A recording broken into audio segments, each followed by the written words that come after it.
طيب مبدئيا كسبنا وخدنا 3 نقط بس. مش ده اللي هنتكلم فيه. احنا هنتكلم في ليه الزمالك هو لسه الزمالك.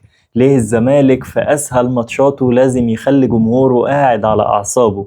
لازم نبقى قاعدين حاسين بالخطر طول الماتش، حاسين ان ممكن اي كرة تهددنا.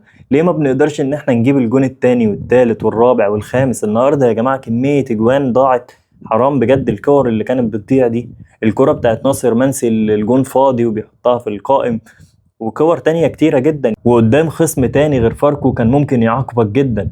ده فاركو النهاردة بالمستوى ده وكمان وهو ناقص لاعب كان ممكن يعاقبك وكنت ممكن تطلع متعادل. والله أعلم لو اتعادلت كنت هتتقدم أكتر ويمكن تلبس التاني وتخسر وكانت هتبقى مهزلة. ما ينفعش نيجي في الماتشات دي يا جماعة وما نستغلش الأخطاء وما نستغلش كل فرصة. هو فوز مهم ومبروك ال3 نقط، بس لازم نعالج النقطة دي في الماتشات اللي جاية عشان ما نندمش وعشان ما نضيعش أي نقط إن شاء الله.